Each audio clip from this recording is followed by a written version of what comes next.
Bad Blood is in the books, and oh my god, what a show. I know that a lot of people are going to have mixed emotions about it, but personally, I loved it, all right? We're going to get into why here in this Bad Blood review, but my goodness, let's just start right out of the gate. The Rock is back. Jimmy Uso is back. There was freaking Goldberg on the show. We saw a classic Hell in a Cell match. My God, I loved almost everything about this pay-per-view. But before we jump into my review, make sure you leave a like on this video. Make sure you subscribe to the channel. Turn those notifications on. And let's get into this thing because I not only have the review here tonight, but I have hot takes that is going to drop literally tomorrow morning. So I got a long night. Let's not waste any time. And shout out to editor Jay, who I'm going to have working until the wee hours of the morning to make sure that this content is out for you. So shout out to him, W editor. Let's get into it. All right, let's just start right out of the gate with the topic that is going to be talked about the most. The Rock main eventing the show, being there for about 30 seconds, and being the reason that Hell in a Cell did not main event Bad Blood for the first time in the history of this pay-per-view. At least I think it's the first time in the history of the pay-per-view. I'm not going to fact check. You guys will do it for me. But yes, The Rock did come back. He did show up at the very end, and it looked like he had a few targets sitting in front of him. The returning Jimmy Uso was there, Cody Rhodes was there, and Roman Reigns was there. And The Rock decided to put up 1, 2, 3 fingers followed by a little throat chop. Now, generally speaking, that means you're dead and that he's coming after you. But the question is, who is he going after? I believe he's going after all three of them. I think them choosing their side makes them against The Rock. And all of a sudden, The Rock is going to have to target Jimmy Uso, Roman Reigns, and Cody Rhodes. This could lead to a whole bunch of different things, potentially even a War Games match, which is now starting to look like a possibility that Roman and Cody are not going to team for the very last time here at Bad Blood, that they're going to be inside War Games together. It looks like Jimmy Uso is going to be in that, and maybe Jay comes back over, maybe somebody else like Randy Orton. Who knows? Also, what the hell? Kevin Owens turned heel after the show. I can't believe I haven't talked about that yet. Yeah, like so much happened at Bad Blood, and literally after the show, Kevin Owens attacked Cody Rhodes. You can check it out on Twitter. It's all over social media right now. You can check it out. My reaction is over on Instagram. It's on Twitter. It's on TikTok. It's everywhere. But I am going to be so all over the place with this video because so much happened. And look, there's really not too much more to talk about with The Rock because he was only there for like a minute. He showed up, made his mark, and left. So that was the main event, and that's what led to Hell in a Cell opening the show. Now, I gotta start here by also saying Hell in a Cell, one of the greatest Hell in a Cell matches I have ever seen. Drew McIntyre and CM Punk put on an instant classic tonight. It legitimately might be the greatest Hell in a Cell match WWE has ever produced. It felt vicious. It felt like it was a true end of this feud, and CM Punk going over Drew McIntyre in the end after everything Drew and CM Punk went through was absolutely, it was beautiful. But CM Punk got even in this match. There was the beads on the ground, which he scooped on up and put into the mouth of Drew McIntyre, and he hit the GTS with the chain wrapped around his knee for the 1, 2, 3. Now, obviously, so much more happened in that match. It was literally a bloody mess. Like, Drew McIntyre was leaking blood, and so was CM Punk. Like, Drew McIntyre was leaking blood, and so was CM Punk. And like, it was actually vicious. There was many table spots. They were thrown up against the side of the cell. They were using wrenches to try to open the cuts in their forehead even more. There was toolboxes that were slammed in their heads. Dude, this was like an insane, absolutely insane, vicious match. This feud deserved it. We deserve to have this big blow off, and I'm really excited for CM Punk because now he can start to target the World Heavyweight Championship. He can start to go towards that main event scene that he really wants to re-enter. But I also have to talk about this because this is the controversial part. The Rock came back and stole another main event spot from CM Punk. You just know CM Punk and Drew McIntyre were livid. The fact that Rocky showed up, he doesn't forget, all right? He didn't forget that press conference when he looked back, the WrestleMania 40 press conference, when he looked back at CM Punk trash talking him when he was on that kickoff stage. Oh man, Rocky didn't forget. Right then and there, he was like, you know what, kid?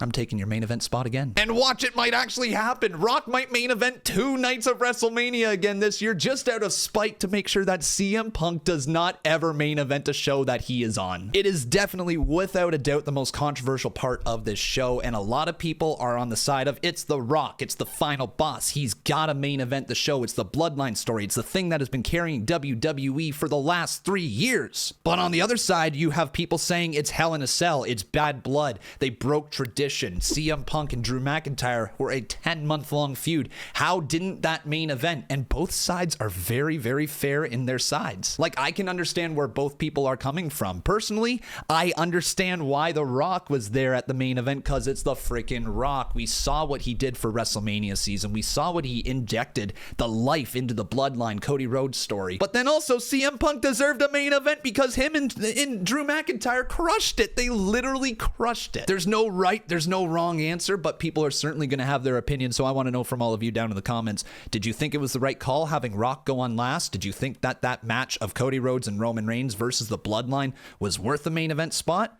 Or do you think that it should have went to the Hell in a Cell match? I'm very curious to read your comments. But obviously, talking about that match between Roman and Cody versus the Solo Sikoa and Jacob Fatu bloodline, there's a lot to dive into that, so we might as well break that match down a little bit as well. Because it was one of those matches that was very slow. It worked the WWE main event style, and while I loved the slow buildup of heat, and I loved the way that they were presenting Jacob Fatu, it felt like the match really didn't get going until about 20 minutes in. And that has been one of my major issues with Cody Rhodes, Roman Reigns, any main event style match that WWE works lately, is it's a very slow build to the main part of the match. And sometimes that really works, but sometimes when half the match is just like standing around waiting to tag in somebody else, it loses some of the momentum. And I'm not going to redo that because why not? This is one take. It loses some of the momentum in the match, and I really do believe that Cody Rhodes would benefit from a quicker pace, but they're also slowing it right down to really build up that heat for the bloodline. Regardless of the first 20 minutes, I do think Jacob Fatu and Solo Sikoa looked really good in this match, but the star truly was Jacob. Jacob one day is gonna be a WWE champion, and the eventual matchup between him and Cody is gonna be money. The eventual matchup between him and Roman is gonna be money as well. They're doing everything they possibly can to get this man over as a main event talent, and it is working. The Samoan Werewolf is destined for great things, and I can't wait to see what's next for him. Dude, imagine they had him win the Royal Rumble. That would be wild. But after everything that happened at the start of the show and everything that happened at the end, we do have to talk about the middle, and some people are going to feel a little mixed about the middle of the show. For me, I do think that the middle of the show was nowhere near as great as the start and the ending, which, you know, is how you want to book a wrestling show overall, but I will give some massive credit to Nia Jax and Bayley. I think Nia Jax and Bayley arguably had the second best match of the night. No offense to Solo Sikoa, Jacob Fatu, Roman Reigns, and Cody Rhodes, but like this women's match really delivered for me. I was so happy because people really haven't been behind Bayley that much lately, even though that she's a great talent in the ring, and Nia Jax has been on one of, if not the best runs of her career. In fact, I will say it is the best run of Nia Jax's career. Everything she is doing is working, and while there wasn't always like the most crisp wrestling in this match, like at times I think like the Hurricanrana looked a little rough, and there was some few spots right in that match that didn't really line up, but overall, they crushed it. I also love the little touch of Nia Jax falling onto the referee, knocking Jessica Carr out, and allowing Bayley to hit the rose plant on Nia, but there being no referee, so no count. But obviously, the drama of this match, in this one, we saw Tiffany Stratton try to cash in her Money in the Bank contract, or at least it looked like she was going to try to cash in her Money in the Bank contract, but she really wasn't sure if she was going to. What she did is she came down to the ring, attacked Bayley with the briefcase, and then tried to get the referee up. Now, what we can't tell right here, was Tiffany Stratton trying to get the referee up so she could cash in, or was she trying to get the referee up so Nia Jax could take advantage of the fallen foe? It wasn't clear, and as Jessica Carr, the referee, was standing up, she grabbed the Money in the Bank briefcase, and that's when Nia decided to go full Nia Taker mode. Nia straight up just went, "Hey!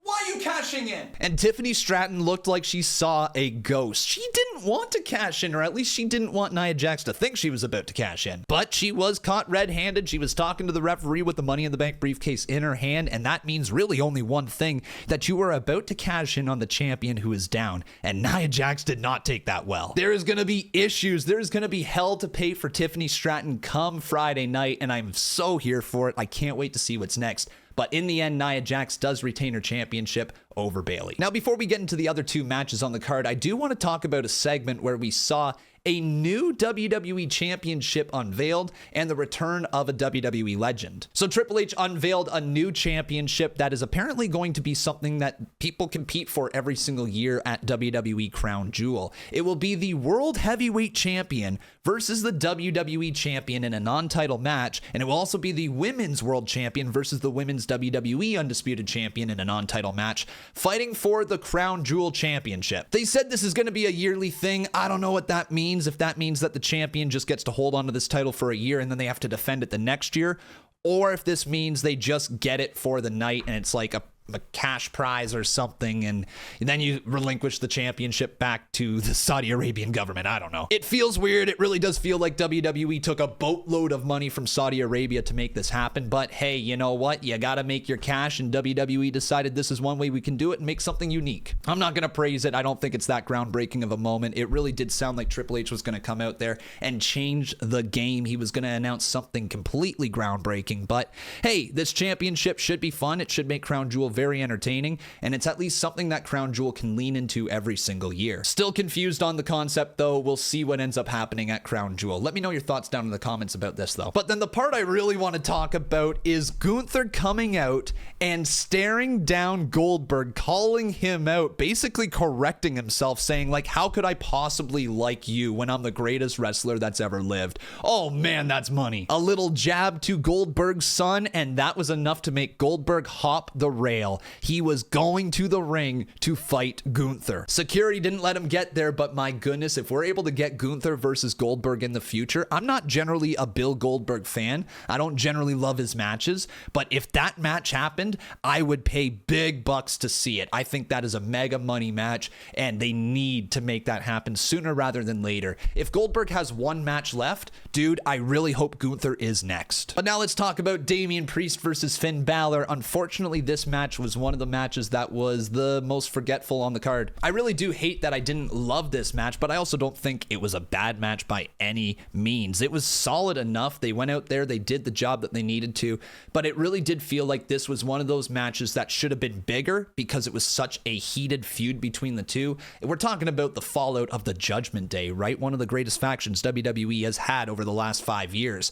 The faction blew up, and it should have had a bigger match than this, and unfortunately it was kind of forgetful. I will say both Damian Priest and Finn Balor did look great in the matchup. Like, their attire looked great, their movesets looked really solid, everything was crisp enough, but like it struggled to follow the Hell in a Cell match. And I know it wasn't on immediately after, but Bayley and Nia Jax somehow brought the crowd into that one. This one, unfortunately, the crowd was dead tired. You could tell they weren't into it. Nothing was really connecting. And unfortunately, this match was the worst match on the card. But me saying that it was the worst match on the card, it's not a bad thing, because I really did like a lot of the matches there. And if the story could have just had another 5 minutes, maybe didn't have as much run-ins, you know, maybe if there was an extra dynamic to this match, maybe if Damian had some help from Jey Uso in this thing, who knows, it could have gotten to the next level, but instead we just kind of remained in second gear and we never really went all out.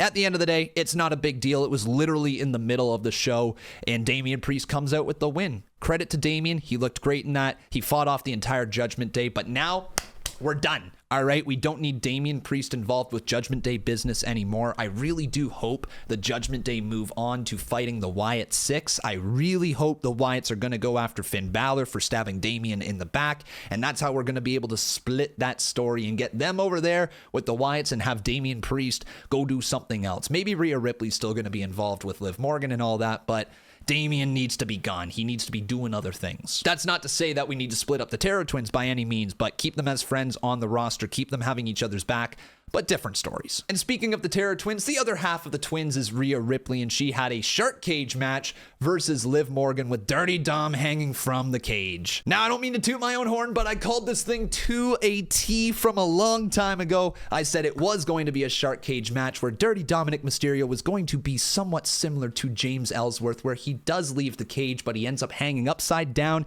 and Rhea Ripley is going to hit him with kendo sticks over and over and over again, and then Raquel Rodriguez is going to return. Yeah, that happened to a T. That's why you watch the con. But I'm not trying to glaze myself or anything like that. I did think that this was the right story and the right way to move forward. The fact that Raquel Rodriguez has returned to WWE is very, very good for Liv Morgan. To me, this feels like the second coming of Diesel and Shawn Michaels as a pairing. I love Raquel Rodriguez and Liv Morgan together, and as a heel group, it could be money. With the Street Trash, the Judgment Day around them, it's also money. I think this is a great direction for Liv Morgan and Raquel. The match itself was also well worked between Rhea and Liv. I didn't think that the match had a ton of attention on the actual wrestling though, because of all the antics of Dominic Mysterio up in the shark cage, who by the way had a roll of toilet paper with his own face on it in there just in case he shit his pants, which he did definitely, by the way. That was not Chelsea Green you were smelling. But with all the attention up there in the shark cage, a lot of big moments were missed in the ring, and let me tell you, the wrestling itself was solid. If you go back and watch this match back again, I guarantee you're going to be like, oh yeah, that's a very solid match right there between the two. Well told story, well executed finish, everything worked for me in this one. I really loved Liv Morgan versus Rhea Ripley. The story delivered exactly what it should, and now we got a new direction to move in with a new feud for Rhea Ripley. We can go back to Raquel Rodriguez and Rhea, which was going to be a big fight. Yeah, I'm here for it. Why not? I don't know how I didn't mention this. It literally just came to my mind right now, but Cody Rhodes entered the ring with a whole ass marching band. And let me tell you, the marching band tried to play his theme song. They really did. But for some reason, it reminded me of Ross from Friends trying to play the bagpipes. It was horrible. I didn't know that they were playing Cody Rhodes' theme song until they did the wow. Like literally, I was like, what the hell am I listening to? It was hot garbage. It was really rough. They weren't in time. It didn't sound like it. It was a good attempt at an entrance, but my God, legit, all I could think about is Ross Geller trying to play the bagpipes, trying to play Celebration. It was not great. But overall, I really did love this pay-per-view. There were very few things that I didn't like about it. For the entire time I was live, I had a great time watching. Everybody in our chat had an excellent time as well. We had over 2,000 people in the YouTube chat, with over 400 in the Twitch chat, and another 700 watching on TikTok for the main event. There was over 70,000 people that came in to the YouTube live stream here tonight, and I really just want to say thank you for hanging out with me. I love what I get to do, and it's all because of you guys. So with that being said, make sure you leave a like on this video before you leave. Make sure you subscribe to the channel. Check out all my other content that I have, and make sure you keep coming back because we upload wrestling videos every single day, and tomorrow the hot takes video is going to drop. We're working on that literally right after this, so keep your eyes open for that. Thanks for watching, everyone, and my God, Bad Blood, what a show.